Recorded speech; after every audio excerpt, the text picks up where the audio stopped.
Ok, ben aujourd'hui épisode numéro 2 avec l'interview de Stéphane Richard, le PDG d'Orange, sur l'émission C'est à vous, le mardi 6 octobre. Allez, go!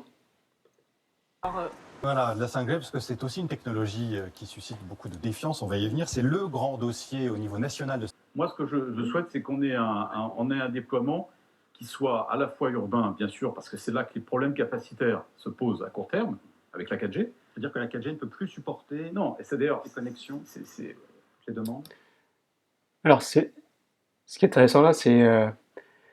donc il dit qu'il y a un problème capacitaire de la 4G, et donc quand le journaliste lui rephrase, tout de suite il dit non, et donc là il va enchaîner sur quelque chose. Donc en fait, il va nous emmener quelque part. On ne sait pas où, mais il va nous emmener quelque part. Pour faire simple, il y a deux messages de base, vraiment, que je voudrais faire passer. Un, la 5G, on en a besoin pour des raisons capacitaires. C'est-à-dire que la 4G, si on ne fait rien, d'ici 18 mois à 2 ans maximum, elle va commencer à saturer. Donc le problème de la 5G n'est pas d'accepter un bond en avant, c'est de risquer un retour en arrière. Donc on a besoin... Alors, en fait là ce qui est amusant, c'est... en fait il est en train de faire ce qu'on appelle une distorsion. C'est-à-dire qu'en fait, la 4G va arriver à maximum de sa capacité, parce que les gens vont demander de plus en plus de réseaux. Et donc il dit, en fait, la question c'est pas de ne pas faire un bond en avant, ce serait de revenir en arrière. Or, revenir en arrière, enfin, ce serait avoir moins de capacité. En fait, là, la capacité ne va pas être amoindrie, simplement le besoin des gens qui va augmenter va pas être satisfait. Donc en fait, sa vue, à lui, intrinsèquement, c'est que la demande doit être fournie tout le temps. Ça, c'est la base. Et donc, effectivement, le bond en arrière, ce serait que la demande ne soit pas en capacité d'être fournie. Donc moi, je souhaite que ce déploiement, il se fasse de façon équilibrée entre les villes et les campagnes. Le deuxième message de base, j'ai dit deux messages, c'est que personne ne va obliger les Français à prendre la 5G.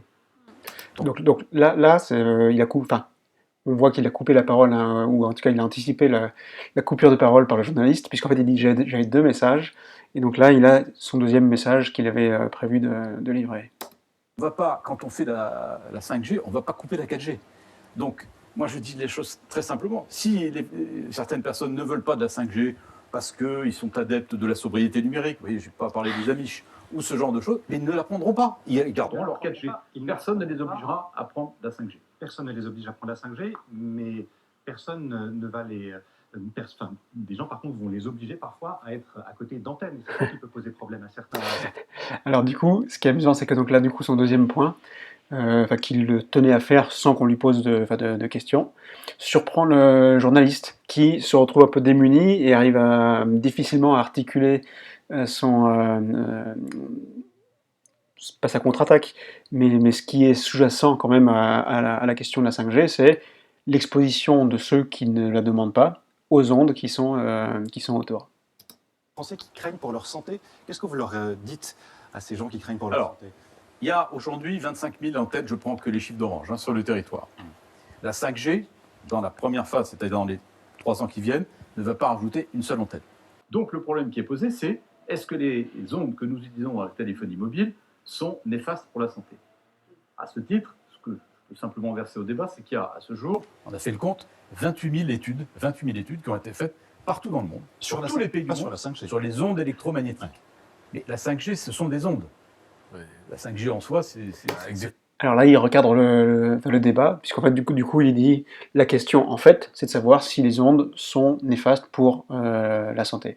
Et donc, du coup, il apporte les arguments qu'il a déjà à son. Fréquences proches, mais dans un à son premier compte. temps, après, ce seront d'autres fréquences. Oui, 3,4 d'accord. GHz. J'ai toujours dit qu'il y avait deux choses bien différentes. Il y a les fréquences qu'on utilise maintenant, c'est la bande de 3,5 GHz, et puis il y a les fameuses ondes millimétriques qu'il est prévu d'utiliser dans un deuxième temps.